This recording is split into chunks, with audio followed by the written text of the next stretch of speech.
જો મિત્રો, આ છે આપણી બોલિવૂડની જ કલાકાર. આને શું કહેવું બોલો.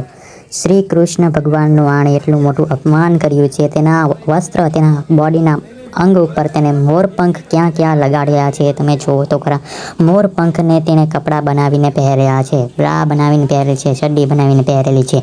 આને શું કહેવું. આને તો ભાન જ નથી કે શ્રી કૃષ્ણ ભગવાન કોણ હતા.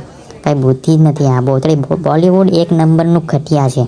કંઈ ખબર જ નથી પડતી. આવા નાગાવેળા કરે એટલે તો પછી આપણા ભારત દેશમાં કેટલા બધા ગુનાઓ થવા માંડ્યા છે. આ બોલિવૂડના લીધે જ. કંઈ ખબર નથી પડતી શું કપડાં પહેરવા, શું નથી પહેરવા. તમે આટલા બધા પૈસાવાળા છો, તમે તમારી પાસે પૂરા વસ્ત્રો પહેરી શકો છો. આ જો એની બાજુમાં એક છોકરો છે, તેણે કેવું મસ્તનું ટી શર્ટ ને પેન્ટ પહેરેલું, તેવું પહેરીને આવો. આવા નાગા ઘૂંટણ સુધીના આપણા હાથણ બતાવે, પેટ બતાવે, તેનું ગરદન બતાવે, નાગું આવું બધું બતાવીને તમને શું મળવાનું છે? કશું મળવાનું નથી. આ બધું રહેવા દો. મેડમ, તમારું નામ પણ મને ખબર નથી, પણ તમે જે કોઈ પણ હોય, બોલિવૂડમાં આવ્યા છો પૈસા કમાવા, તો પૈસા કમાવો. કપડાને આવી રીતે ના પહેરો, મોરપંખ આવી રીતે તમે ના પહેરો. આ બહુ મોટું અપમાન કર્યું છે. આના બદલ તમારે માફી તો માંગવી જ પડશે. તમે નહીં માંગો તો કાંઈ નહીં, જનતા મંગાવશે. પણ આવું બધું પહેરવાનું બંધ કરી દો.